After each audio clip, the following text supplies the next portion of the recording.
Buenas tardes, gracias a todos por asistir esta tarde. Eh, Les habrá llegado este afiche de invitación donde pongo como título Monitoreo estructural y de fondo la imagen de un puente y coloqué unos iconos de unos sensores inalámbricos, unos iconos de Wi-Fi. Pero no es por casualidad que yo elegí ese puente. Ese puente es un puente atirantado que está monitoreado desde el año 1995. O sea que en 1998, hace 25 años. Así que quiero empezar hablando un poco del puente Vasco da Gama como una primera vista al monitoreo estructural. Vamos hasta la península ibérica, nos situamos en Portugal, en la costa oeste se sitúa Lisboa. Y Lisboa tiene dos partes, la ciudad, la capital, está separada en dos partes, noroeste y sudeste. Y esas dos partes están conectadas por dos puentes. Un primer puente que es el puente 25 de abril y el segundo puente que es el puente Vasco da Gama. Es el segundo mayor puente de Europa, el segundo más largo, 12.345 metros para atravesar el río Tajo, el estuario del Tajo. Se construyó entre los años 94 y 98 con un costo de 900 millones de euros.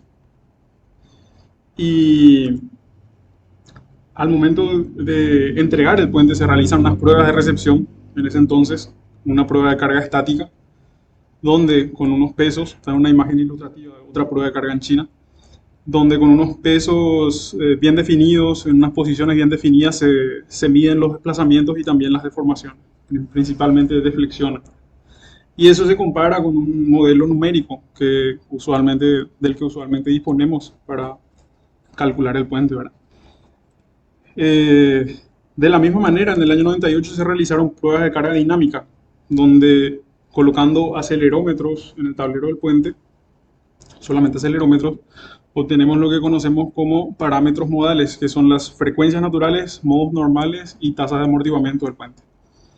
Estas pruebas se realizaron, se midieron los valores obtenidos y se compararon con los valores predichos por el modelo numérico, a fin de obtener una copia exacta, al menos en estos parámetros.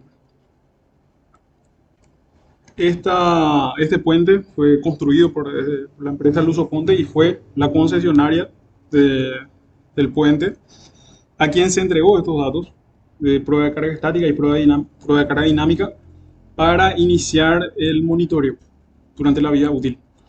Entonces, hace 25 años se inició el monitoreo con un puente bien calibrado y con un modelo numérico que se va ajustando conforme evoluciona el puente. Quiero mostrar unas diapositivas que encontré en internet sobre esta concesionaria Luz Ponte acerca del mantenimiento estructural. Cuando se refieren al mantenimiento estructural, se trata de algunos trabajos de inspección y monitoreo, como el monitoreo estructural, la durabilidad del hormigón, inspecciones visuales a las estructuras, gestión de la conservación de pavimentos y monitoreo contra la socavación. Concretamente, en lo que corresponde al monitoreo estructural, dicen es fundamental acompañar una estructura a lo largo de toda su vida útil.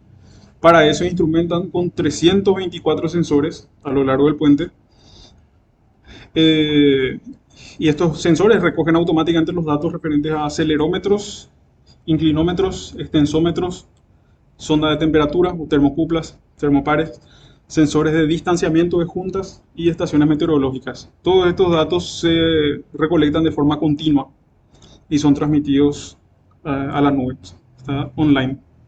También se realizan unas observaciones topográficas, hay 1400 puntos de medida en el puente y la periodicidad del levantamiento es semestral, es principalmente para verificar asentamientos a largo plazo. Entonces, en esta charla yo voy a concentrarme sobre esos sensores que se muestran ahí.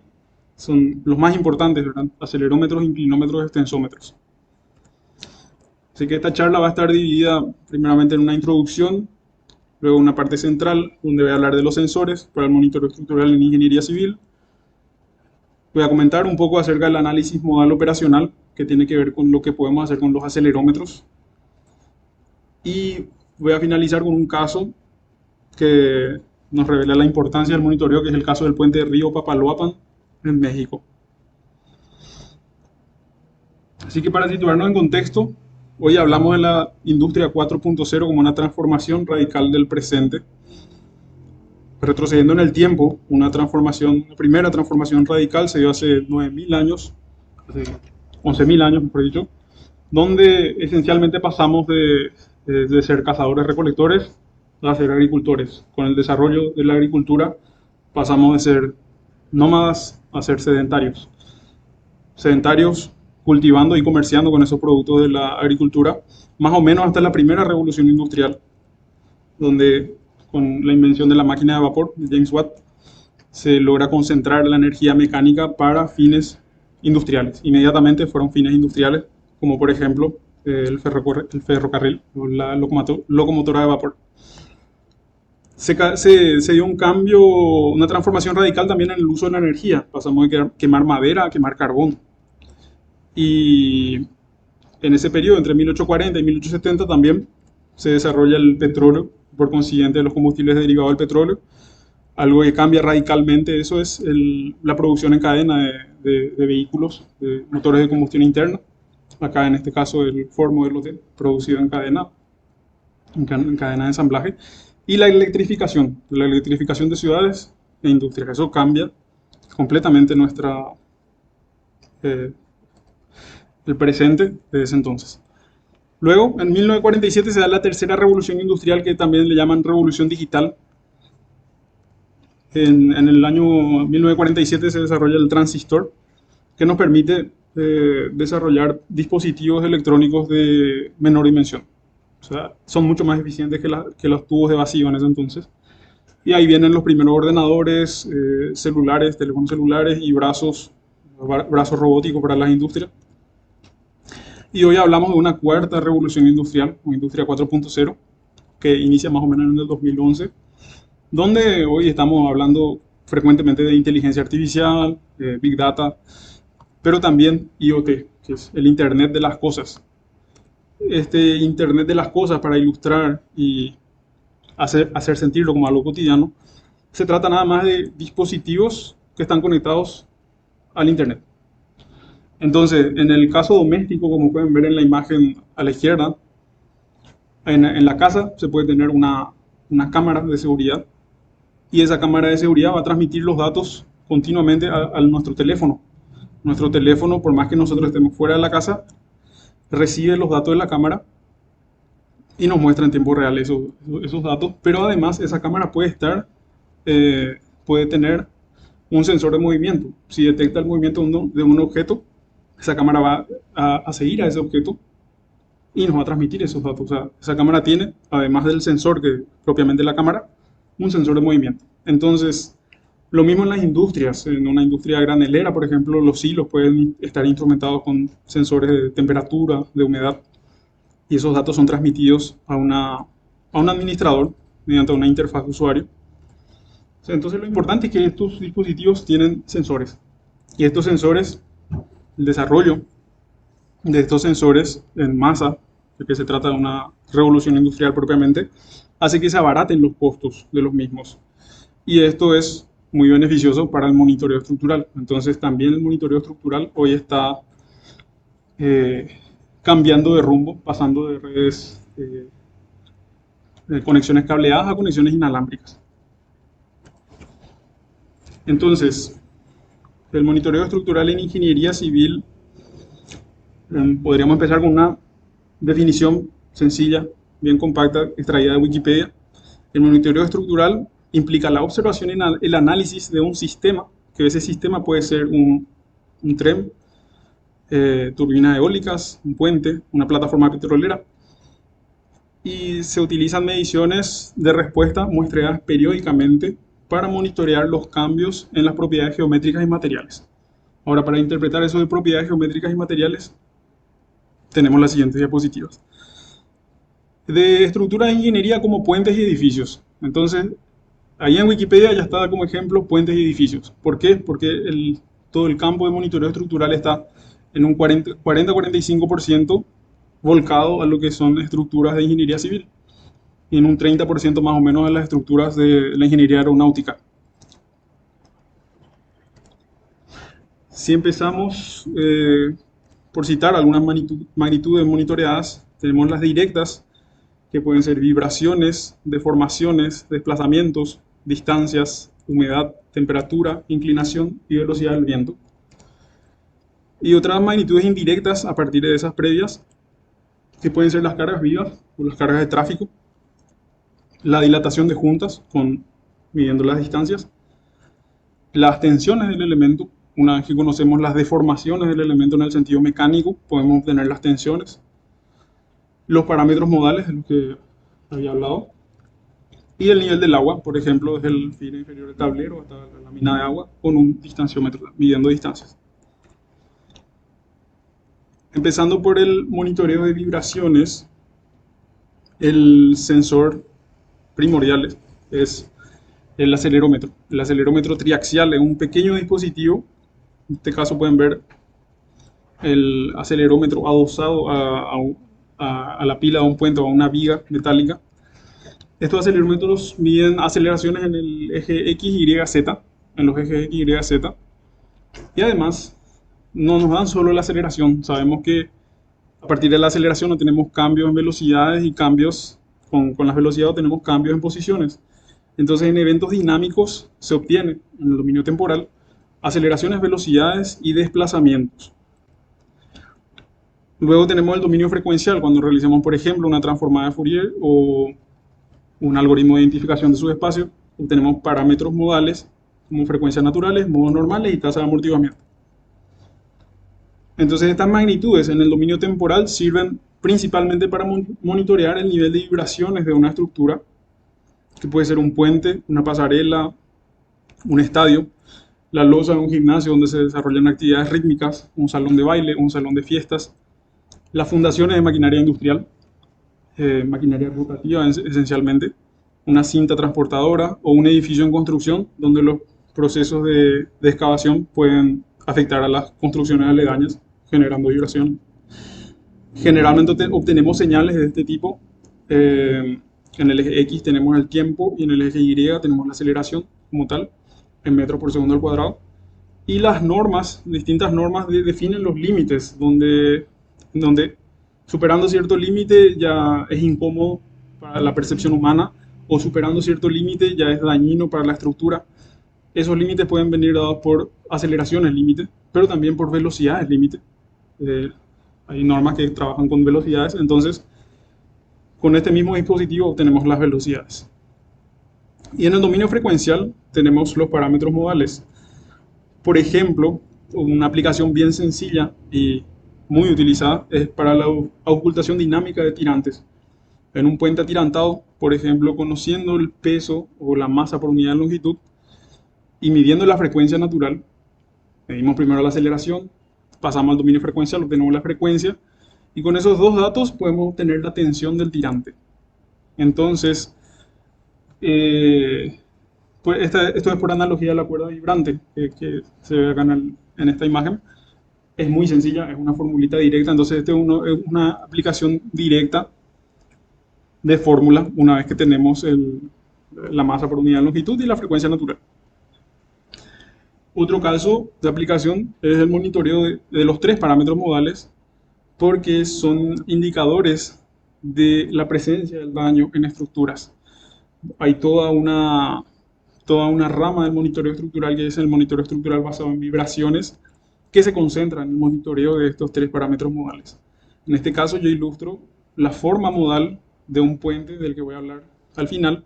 Si ven, en el eje X tenemos la longitud del puente, esto sería cómo vibra el tablero del puente, y en el eje Y tenemos las amplitudes. La curva en azul sería la curva numérica, eso sale de un modelo de elementos finitos, y la curva en rojo sale de nuestros acelerómetros que colocamos en el puente.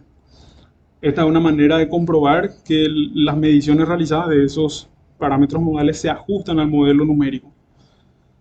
En este caso vemos un muy buen ajuste, ¿verdad? Un indicador que se utiliza mucho es el MAC, que en este caso es 0,98. 1 sería perfecto.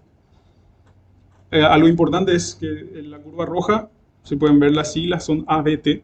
Quiere decir que Son ensayos basados en vibraciones ambientales. Eso quiere decir que con las cargas de tráfico y con las cargas del viento se pueden obtener estas formas modales. No es necesario excitar la estructura con una fuerza bien definida. Por otro lado, tenemos el segundo sensor más importante, que es el extensómetro. Utilizamos los extensómetros para medir deformaciones en el sentido mecánico, variación de longitud sobre longitud inicial. Y de la misma manera que con los acelerómetros obtenemos magnitudes derivadas que son el esfuerzo, sigma, desplazamientos, esencialmente flechas, y cargas. Para ilustrar, básicamente, tenemos una viga bien apoyada, una losa bien apoyada, una carga puntual. A partir de epsilon medido experimentalmente, podemos recuperar sigma, las tensiones. Pero también sabemos que esas tensiones son proporcionales a la carga aplicada y también esos desplazamientos son proporcionales a la carga aplicada. Uno de los ejemplos de aplicación más avanzados de las magnitudes derivadas del extensómetro es el BWIM. BWIM es Bridge Wave Motion. Consiste en un paso incremental sobre la tecnología ya existente, que es el Wave Motion o WIM, que actualmente se utilizan para Wave, para el pesaje dinámico de camiones. Entonces ya no es necesario, digamos que pasamos de básculas estáticas donde los camiones deben estacionarse para realizar el pesaje. Con el BWIM se disponen unas bandas sobre la carpeta asfáltica para que con el pasar de los camiones ya se va midiendo el peso de esos camiones. Y en el BWIM, que es aún más avanzado, utilizamos los extensómetros que se utilizan para monitorear la estructura para a la vez recuperar el peso de los camiones. Entonces acá podemos ver este camión que está pasando, las líneas de influencia que genera en el extensómetro, y a partir de los tres ejes del camión se genera una envolvente GBW, la que ven en amarillo, y con esa envolvente se estima el peso del camión. Esa es una de las tecnologías más avanzadas en el uso de extensómetros para el monitoreo estructural. En el caso de inclinaciones, utilizamos inclinómetros. Este es el tercer sensor más utilizado en ingeniería civil. En este caso pueden ver, en la imagen de arriba es un muro de contención. Colocamos un inclinómetro para verificar la verticalidad de ese muro, o en una pila del puente. Acá pueden ver también en la imagen de abajo un inclinómetro en la pila del puente. Son muy precisos, miden hasta 0,0003 grados. También se pueden utilizar en torres de transmisión, torres de media tensión, que por lo general pueden verse afectadas por taludes, y elementos de fundación, principalmente elementos superficiales, donde se podría llegar a medir también un asentamiento diferencial. Para ilustrar un poco, en el caso de la pila del puente, se puede adosar ese inclinómetro inalámbrico. En la imagen de la izquierda se tienen los registros diarios, la variación diaria de la inclinación. Es decir, ahí ya vemos que eso no es estático, se dan inclinaciones, pero en el registro diario, en la imagen a la izquierda, puede verse que esas variaciones son de 0,01 grado por día. Todos los días la pila se mueve 0,01 grados. Pero resulta que en la imagen de la derecha pueden ver un monitoreo que se llevó a cabo durante 5 meses, y en 5 meses ya notaron que esa pila se estaba deformando 0,3 grados. Es decir, 30 veces más que la variación diaria. Sin embargo, ese 0,3 grados todavía no es perceptible visualmente. Es ahí donde estos sensores juegan un rol importante, son muy precisos y ya pueden hacernos ver una tendencia, en este caso de pilas de puente. Y quiero hablar precisamente de casos en donde esas pilas pueden estar inclinadas. En Estados Unidos, a partir de 823 casos de falla, en el año 92 se determinó que el 60% de los casos de falla era la socavación. Entonces, esa socavación generalmente va a suprimir cierta rigidez de las condiciones de apoyo de las mesoestructuras. Eso se va a reflejar directamente con mayor inclinación. Y de hecho, recordamos el puente de Tacuatí en el año 2021, que se había que había colapsado, donde ya se había advertido previamente, eso fue el colapso en junio de 2021, y en abril había pobladores que habían avisado que en el puente se observaba ya una socavación importante. Entonces, la idea también con los sensores es que se emitan alertas automáticas que sean incuestionables. Que una vez que llegan esas alertas es porque algo está pasando, algo hay que ir a verificar. Tenemos, por otro lado, monitoreo de desplazamientos en estructuras industriales, una nave industrial, por ejemplo, de grandes superficies que están sometidas a la acción del viento.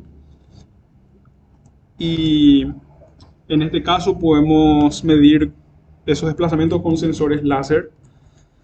Colocamos el emisor en un punto que sabemos que tiene mayor rigidez, por ejemplo en un pilar interior del pórtico, y, y el lector, este lector que recibe la medida del punto láser, en el punto de mayor flexibilidad. Entonces esa variación de la deflexión de las vigas del pórtico va a ser registrada por el sensor y va a ser emitida una alerta para decir que ya se pasó un nivel tolerable.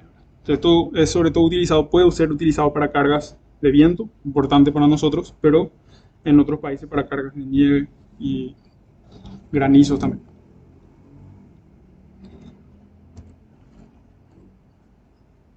También quiero mostrar un caso de monitoreo durante el proceso constructivo. Vamos a hablar después en qué casos, en qué momento se monitorea la estructura.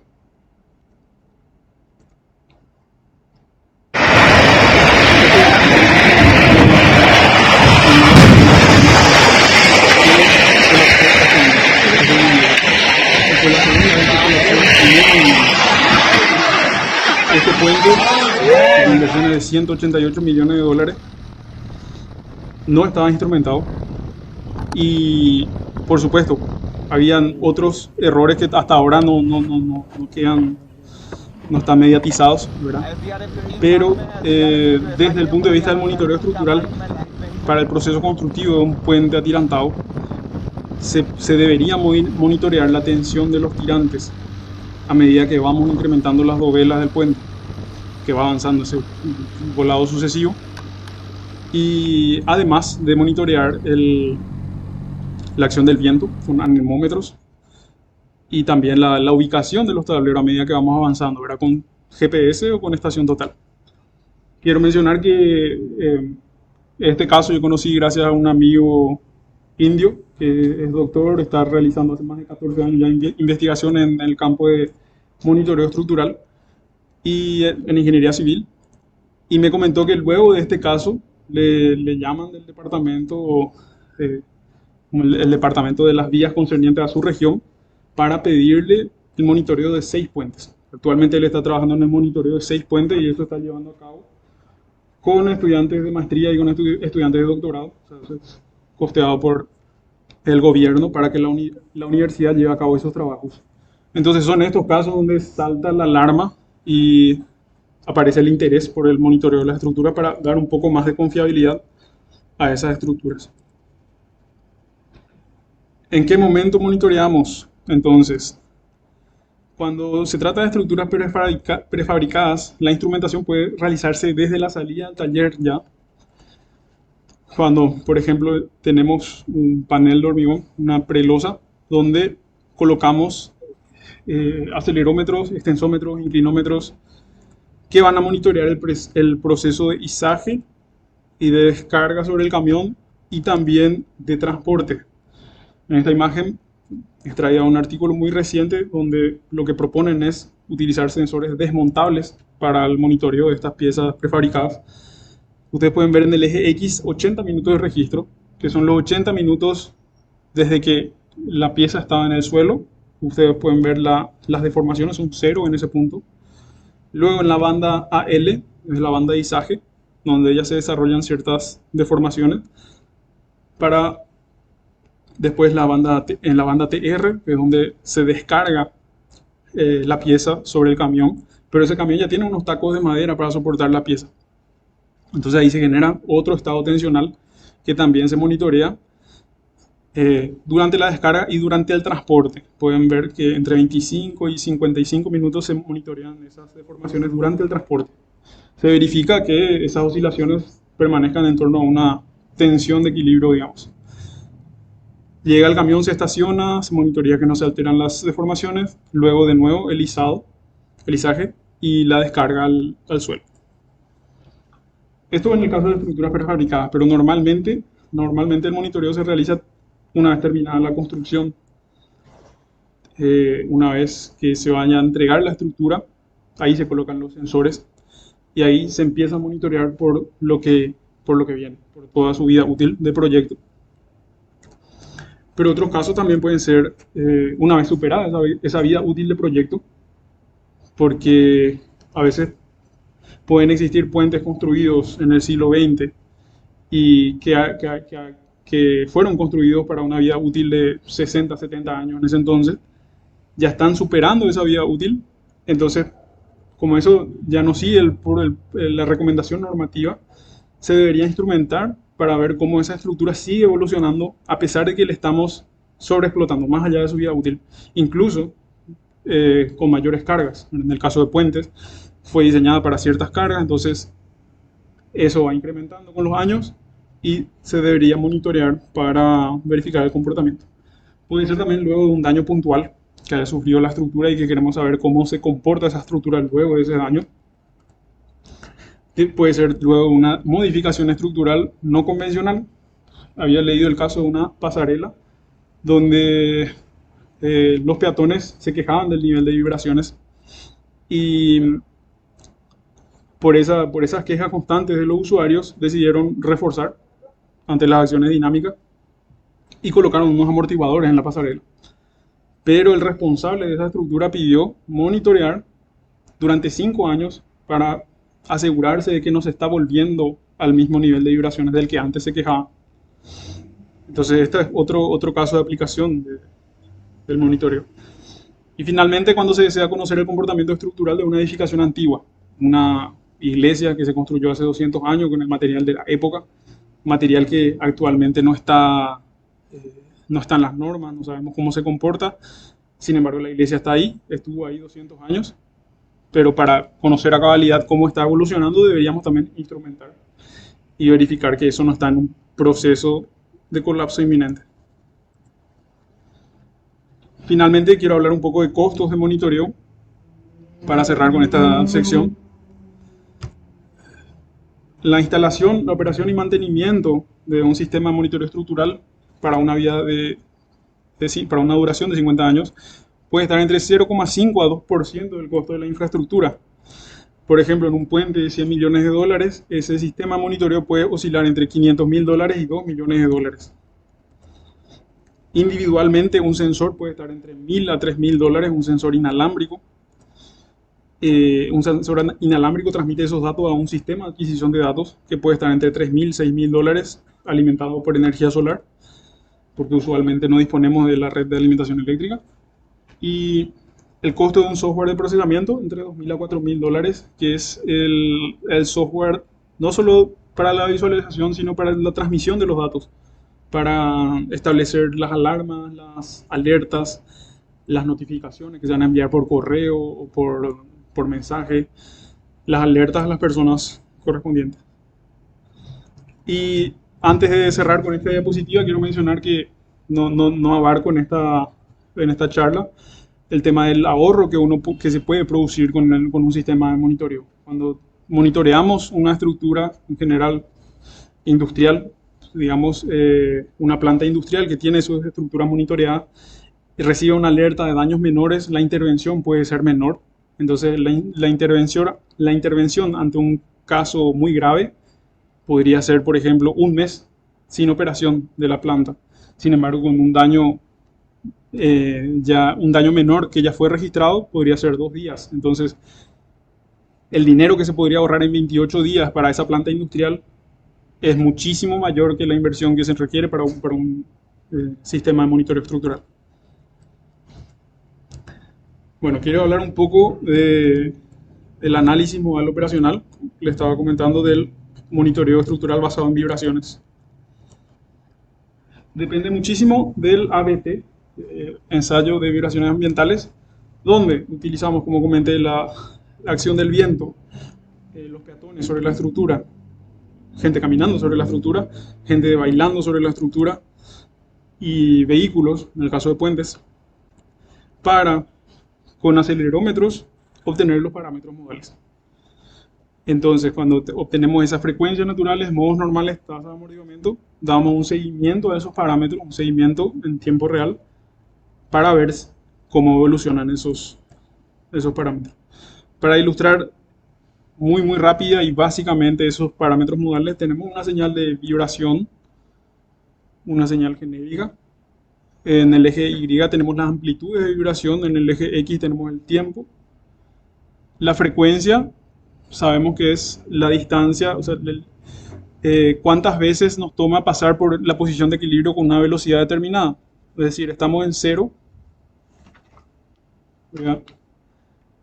Acá estamos en cero, yendo para arriba, y acá estamos en cero, yendo para arriba. Digamos que eso, pasar por esa misma posición con la misma velocidad nos toma un segundo. Quiere decir que completamos ese ciclo en un segundo. Un ciclo por segundo también se denomina un hertz. Normalmente medimos las frecuencias naturales en hertz o hercios, y usualmente en estructura de ingeniería civil estamos hablando de bajas frecuencias. Edificio en altura podrían estar varios modos situados en un rango inferior a 10 Hz. Acá tenemos, luego tenemos los modos normales. Modos normales son los modos en los que vibra la estructura. Una manera rápida de entender esto es que son parámetros intrínsecos de la estructura. Una vez que cargamos el modelo en un programa de cálculo, parámetros intrínsecos de la estructura pueden ser el peso total de la estructura, el centro de gravedad, por ejemplo. Tenemos en X y Z el centro de gravedad, pero también podemos obtener los modos de vibración de la estructura. Entonces, obtenemos las frecuencias naturales y los modos de vibración asociados. Y finalmente las tasas de amortiguamiento, que eso puede interpretarse acá en esta curva como el decrecimiento. Esta curva en línea de puntos es el decrecimiento por la amortiguación, por el amortiguamiento. Esos parámetros sí no nos dan los programas de cálculo, esos parámetros son más bien experimentales porque dependen muchísimo de las condiciones de cada estructura, de las particularidades de cada estructura. Quiero ilustrar un caso del puente Doña para mostrar la evolución de esos parámetros modales a través de un daño progresivo. El puente Doña es un puente en Italia, un puente de viga, 4 tramos, que en el año 2003 se declaró como en estado insatisfactorio. O sea, la seguridad estructural era insatisfactoria. Además, esa localidad ya estaba previendo la construcción de otro puente en el año 2003. Acá vemos luego esta inundación. Se encontró mucha socavación, entonces dijeron directamente vamos a construir ya el otro puente. Y unos investigadores italianos pidieron entonces a las autoridades para hacer ensayos dinámicos en un tramo del puente. Entonces, acá tenemos un plano en planta de ese tramo del puente. A la izquierda tenemos el estribo del puente, a la derecha la pila. Y vemos los puntos negros, son 18 acelerómetros que colocaron en ese tablero del puente. Y luego infligieron 7 tipos de daños a la estructura, 7 daños progresivos. Los primeros 6 corresponden a cortar con discos una de las vigas que en este gráfico pueden ver. Esta viga que está en los primeros 6 daños y acá el séptimo. Bueno, los primeros 6 corresponden a cortar hasta la mitad y luego cortar la sección completa. Luego un poco más a la izquierda, cortar hasta la mitad y así progresivamente hasta cortar las 6 veces que cortan toda la sección 3 veces, toda la sección de la viga. Y el séptimo daño fue más intenso, donde se retiró en otra posición toda la sección de hormigón, dejando solamente los aceros para trabajar. Entonces se realizaron los ensayos dinámicos. Se miden las frecuencias naturales y los modos de vibración de la estructura y se mide la evolución de los parámetros modales con los daños progresivos. Entonces, en estos 5 primeros modos que se ilustran, pueden ver acá, este es un, este primero, este primero es un modo de flexión, este segundo es un modo de torsión, acá se está levantando, acá está bajando, y así se dan modos que tienen sentido mecánico. Acá se ilustran los primeros 5. En general nos interesan los modos de, de orden bajo. Y entonces a través de esos 5 modos podemos ver que para el modo 1, esta figura A, esas frecuencias a medida que el daño va progresando, esas frecuencias están disminuyendo. Un pequeño comportamiento normal acá, pero esas frecuencias disminuyen. Lo mismo para el modo 2 y el modo 3 tiene un comportamiento completamente anómalo, donde cuando pasa el daño 4, esa frecuencia vuelve a crecer. Lo mismo para el modo 3, el modo 4 y el modo 5. Estos parámetros modales ya desde el año 70 se vienen utilizando en estructuras de ingeniería civil y principalmente la frecuencia natural. Entonces, en este caso, realizaron un estudio para entender el comportamiento anómalo de la frecuencia natural, porque lo normal, lo que dice la mecánica es que a menor rigidez, menores frecuencias. Entonces, lo que se esperaban los investigadores era encontrar un descenso eh, estrictamente decreciente, ¿verdad? Y de hecho, en las décadas siguientes se demostró que las frecuencias naturales son indicadores de la presencia del daño, pero lo más utilizado son las formas modales, y actualmente se utilizan las formas modales para la localización del daño también.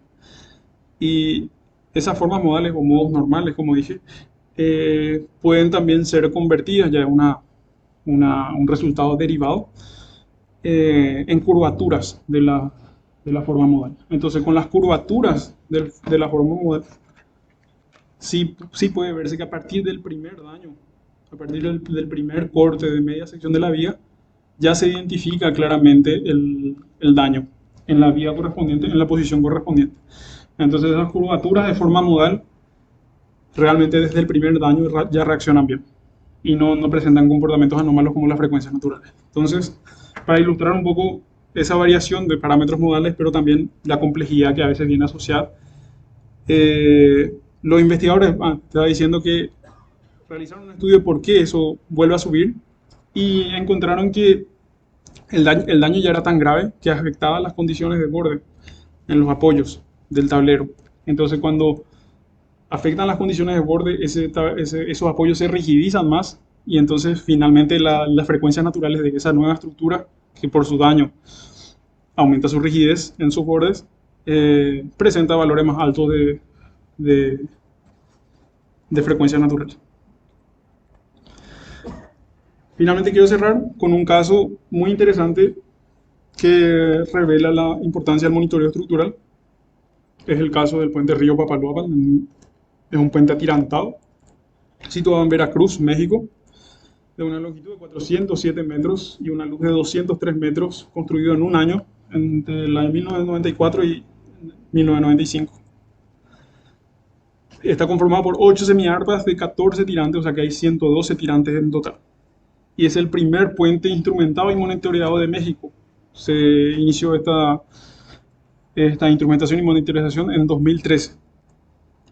Y el monitoreo está a cargo del CEMPEI. El CEMPEI es el Centro de Monitoreo de Puentes y Estructuras Inteligentes, dependiente del IMT, que es del Instituto Mexicano del Transporte, bajo iniciativa del doctor Francisco Carrión, que publicó estos resultados en un artículo muy bien explicado.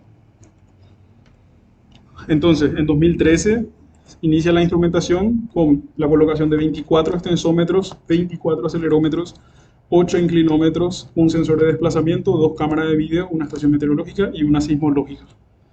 La alimentación por energía solar, hay 94 celdas fotovoltaicas en ambas torres, en ambos pilones. Y eso inició en 2013, pero ¿qué pasó antes? En el año 2000 había fallado ya el anclaje de un tirante.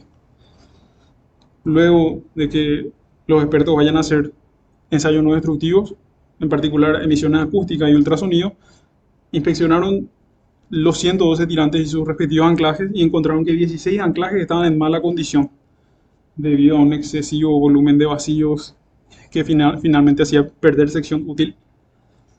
Eso se realizó en 2003 y en 2007 se realizó el reemplazo de esos elementos de anclaje. Finalmente en 2013 se decide instrumentar ese puente. Acá vemos la instalación de galgas extensiométricas y de un acelerómetro en un tirante. Y acá tenemos un esquema eh, de la ubicación de los extensómetros en el hormigón. Los extensómetros van en las vigas de hormigón y los acelerómetros en los tirantes. Entonces podemos ver que siguiendo el tablero del puente desde el lado La Tinaja a la izquierda, o sea, el lado Acayucán a la derecha, tenemos 10 columnas de acelerómetros con dos filas en la viga aguas abajo y en la viga aguas arriba. El 10 de junio de 2015, precisamente a las 7:35 con 4 segundos, se reciben alertas en el Centro de Monitoreo de Puentes y Estructuras Inteligentes. Revisan las señales inmediatamente y ven que los extensómetros indican dónde se sitúa la barra vertical gris, acá, que hay un comportamiento anómalo en las mediciones de deformaciones de comportamiento. Puede verse acá en los primeros 5 extensómetros, que son los del lado a la izquierda, del lado La Tinaja. Luego observan las flechitas en negro.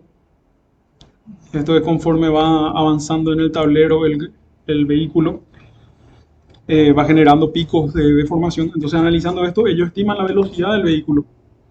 Saben que el vehículo circulaba a 60 km por hora. Y luego analizan estos picos de deformación y comparan con las señales previas de las deformaciones de todo un año de monitoreo. Y encontraron que luego de todo un año de monitoreo, este vehículo tenía al 99,98% de los vehículos con un peso inferior. Quiere decir que este vehículo era un camión especialmente pesado. Fue ese camión especialmente pesado que hizo saltar la alarma. Pero ¿qué más observaron en los demás sensores? Ellos tenían inclinómetros en las torres, en los dos pilones. Y las señales en rojo y en azul corresponden al primero, y luego en lila y en verde al otro. Podemos ver la señal en rojo tiene inclinaciones positivas y la señal en lila inclinaciones negativas. La señal en lila corresponde al segundo pilón. Entonces eso nos revela claramente que en ese momento también se dio una torsión entre los dos pilones, ¿verdad? Que fue corregida más adelante sin volver a nuevos niveles elevados. Siguiendo con los demás sensores, ven el registro de los acelerómetros. Tenían un acelerómetro en la primera torre, y acá tienen el registro de las marcas de tiempo, están cada un segundo. Entonces, cuando nos aproximamos a las 7:35 con 5 segundos, un poquito antes, se disparan las señales de aceleración en el sentido longitudinal del puente. En el sentido longitudinal, esas aceleraciones llegan a 8G, 8 veces la gravedad. Eso se corrige inmediatamente, se corrige antes de que llegue a las 7:35 con 6 segundos. O sea, ese evento dinámico se registra muy bien en menos de un segundo. O sea, gracias a una frecuencia de muestreo elevada para un acelerómetro, se logra identificar ese evento dinámico. Y finalmente, con el método de la cuerda vibrante que había comentado antes y los acelerómetros que ellos tienen en los tirantes, identifican la variación en la tensión de los tirantes en esa hora exacta. Quiere decir que a las 7:35 con 4 segundos se dio una variación. Por un lado, el lado tierra, el tirante había bajado la tensión, bajó de 165 toneladas a 160 toneladas. Y del lado agua, ese mismo tirante del T4, el cuarto desde abajo, había incrementado su tensión, pasó de 160 toneladas a 178 toneladas. Entonces, evidentemente se trataba de un problema. Nuevamente ellos sospechaban de que era el anclaje, ¿verdad? Que ya habían tenido problemas previos. Y eso se veía acá con la redistribución de carga de los tirantes. Fueron ellos a verificar eso e inmediatamente recomendaron a la CAPUFE, que son Caminos y Puentes Federales, de que apuntalen la posición exacta en donde donde había descendido la tensión del tirante, donde se dio el fallo del anclaje, que clausuren los carriles rápidos y que reduzcan la velocidad en los carriles restantes. Finalmente, que reemplacen los elementos de anclaje de ese tirante.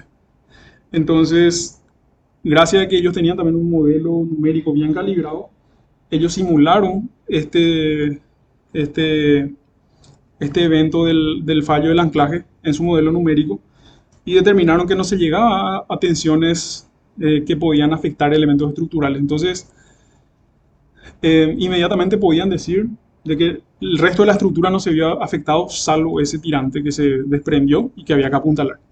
Gracias a eso entonces no se tuvo que clausurar el puente y gracias a eso también se pudo saber que había un problema menor y ya fue rápidamente corregido, ¿verdad?